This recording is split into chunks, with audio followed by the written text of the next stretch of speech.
Assalamualaikum warahmatullahi wabarakatuh. Salam sejahtera bagi kita semua. Salam Om Swastiastu, Namo Buddhaya, salam kebajikan. Sebelumnya di sini kami dari mahasiswa dari Yayan Kediri. Di sini kami untuk mengerjakan tugas UAS Praktikum Dialog Agama. Dan sebelumnya perkenalkan, nama saya Milatul Alia dan teman saya Nur Afinatul Fitri. Ya, Bapak sendiri dengan siapa? Nama saya Daniel. Pak Daniel. Ya, nama saya Pak Daniel. Saya termasuk bagian dari pengurus yang ada di wilayah ini, pengurus harian yang termasuk untuk administrasi segala macamnya Kepada Bapak ya, Daniel. kepada saya biasanya. Ya, di sini kami ingin membahas sedikit tentang 4 jalan mulia dalam agama Buddha, Pak. Ya. Ya, terus di sini itu mayoritas juga agama Buddha, Pak. Kalau di wilayah sini tidak ya. Di sini memang mayoritas Muslim. Sekitar umat-umat sekitar sini. Kalau ada beberapa umat memang ada tinggal di perumahan sebelah juga ada.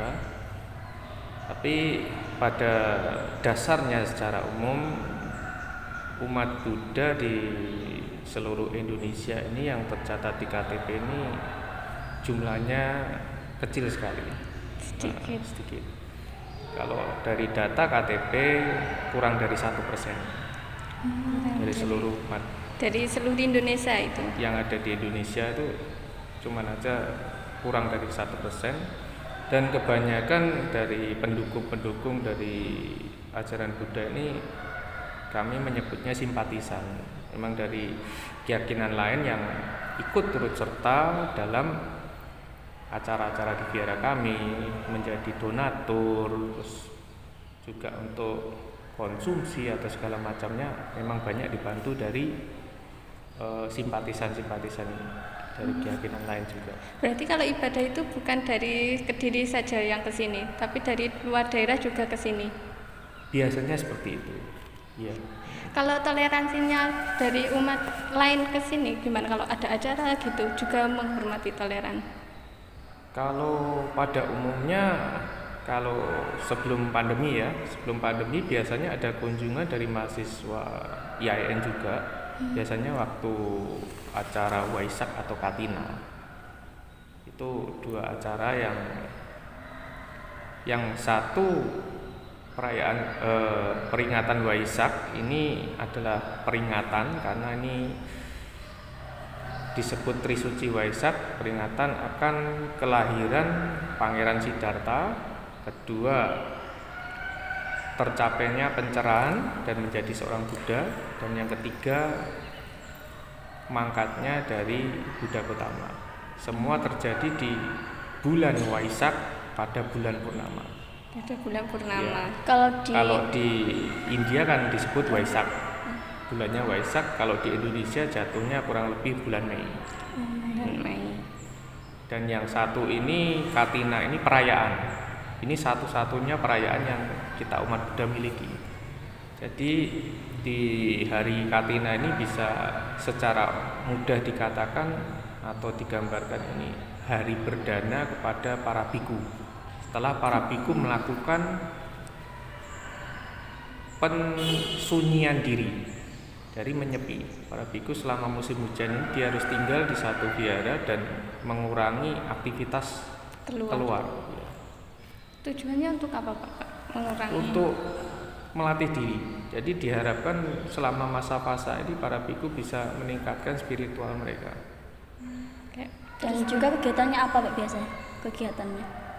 Kalau Waisak ini biasanya diadakan puja bakti secara umum sebagai peringatan. Kami mengenalnya sebagai detik-detik. Jadi dari sangha, dari kumpulan para biku ini nanti akan menentukan pada pukul berapa acara Waisak ini diadakan. Bisa pukul 1 pagi, bisa pukul 2, bisa siang. Jadi tergantung dari penentuan tanggal dan jamnya yang dari sangha sendiri. Kemudian kalau Katina biasanya umat mempersiapkan paket-paket atau keperluan para biku, yaitu biasanya berupa pakaian, jubah, kemudian obat-obatan, juga makanan. Jadi kalau makanan ini bisa dikatakan derma makan mulai jam 7 pagi sampai jam paling akhir jam 11. Jam 11. Ya. Kalau obat-obatannya Pak? Kalau obat-obatan bisa diminum para biku sesuai dengan aturan vinaya mereka. Dan yang keempat, berdana tempat tinggal. Kalau tempat tinggal kan di vihara sudah ada untuk tempat tinggal, jadi bisa disimbolikan seperti itu aja. Gitu. Terus saya juga pernah membaca toh Pak sebuah artikel itu bahwa ada 4 kebenaran. Lah 4 kebenaran ini yang seperti apa ya Pak? Jadi 4 kebenaran mulia. Ini sebutannya seperti itu, atau bahasa Inggrisnya biasanya disebut the Four Noble Truth. Nah, ini adalah inti dasar dari ajaran Buddha, di mana yang pertama menyatakan, Sang Buddha menyatakan inilah duka. Nah, duka ini kan untuk banyak orang ini dikatakan penderitaan. Tetapi dalam konteks bahasa Pali, duka ini adalah rasa ketidakpuasan ketika rasa menyenangkan ini hilang, berakhir. Maksudnya itu gimana Pak? Jadi pada dasarnya semua makhluk termasuk manusia ini menginginkan sesuatu yang menyenangkan, bahagia, indah. Sedangkan di dalam hukum alam semesta ini segala sesuatu itu tidak ada yang kekal. Iya. Di mana ada kebahagiaan, ketika kebahagiaan itu berakhir, muncullah ketidakpuasan.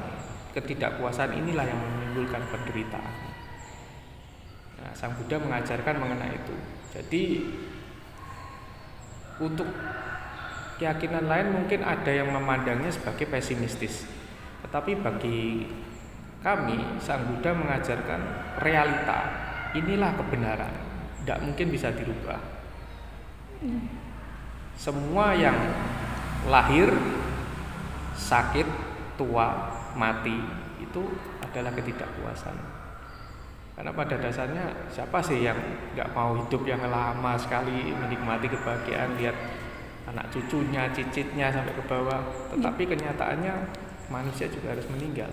Berarti ada tidak untuk mengatasi rasa kepuasan itu? Sang Buddha tidak mengajarkan untuk keluar dari mengatasi seperti itu, bukan. Tetapi Sang Buddha mencari obat untuk melenyapkan. Jadi ini yang pertama ya, poin pertama, inilah duka.